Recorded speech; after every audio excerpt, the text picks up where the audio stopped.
own defense of himself, why he says he's different than, and Roger was just talking about this, about the two cases of Tony Gonzalez and Eric Swalwell. Take a listen.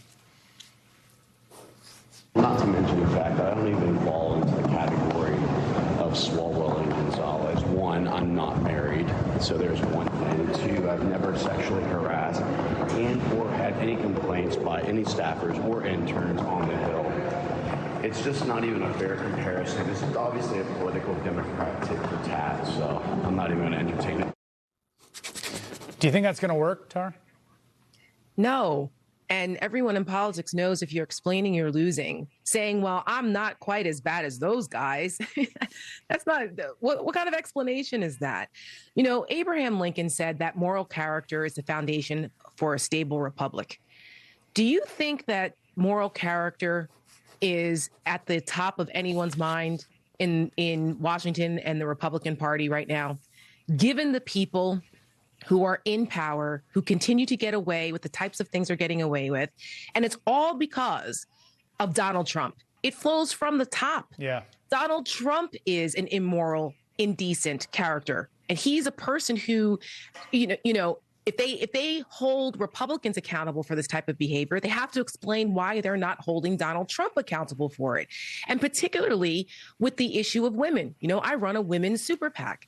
Women's issues are very important to us.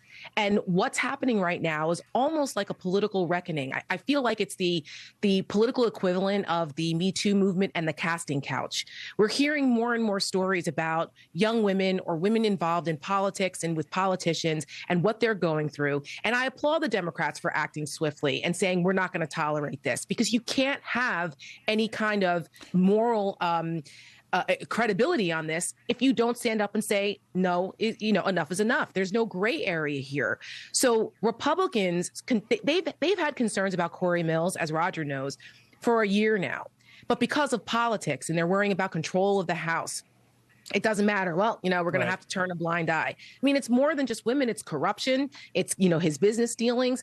I remember a time when lesser things would get you thrown out of Congress, or at least you'd have the decency to resign. So this is an important moment. I think we're kind of at a crossroads here in politics. Either are we going to finally believe women, because our voices matter, our experiences matter, our stories matter, and our votes matter. And the people of Florida need to take a look at who they're electing and decide that they deserve better.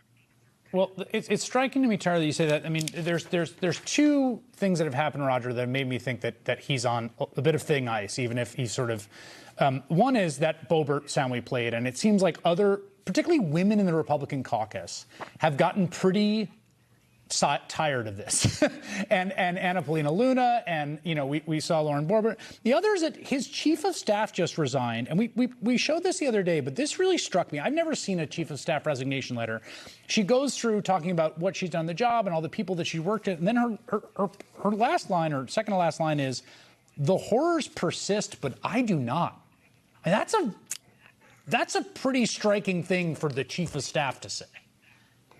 Yeah, and a striking thing for the chief of staff of Cory Mills. And going back to Swalwell real quickly on this issue, the Whisper Network with Cory, was also in place, to the point that Republicans have known about this. I mean, I was getting calls from Republicans who work on the Hill to talk to me about how bad they think Cory Mills is.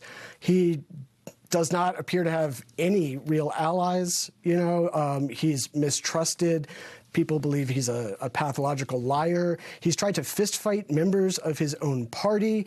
I've talked to, I believe it was half a dozen members, Republican members, including people in positions of leadership, who believe Cory Mills should be removed from Congress immediately. They told me that, and I've reported that.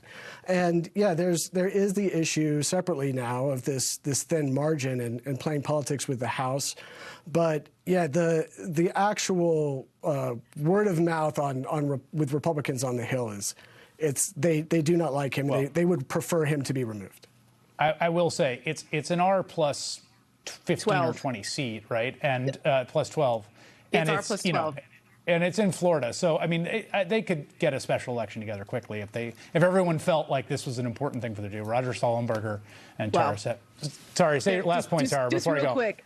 They're nervous about this because if you look at the overperformance of Democrats in other elections around the country, that's why they haven't done it, because they're scared that they're vulnerable here and they could lose that seat. But, you know, at some point, he's also getting outraised.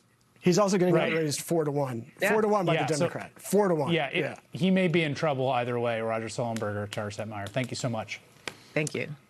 Still to come, the global war on press freedom and an American-born journalist right now detained overseas for telling the truth.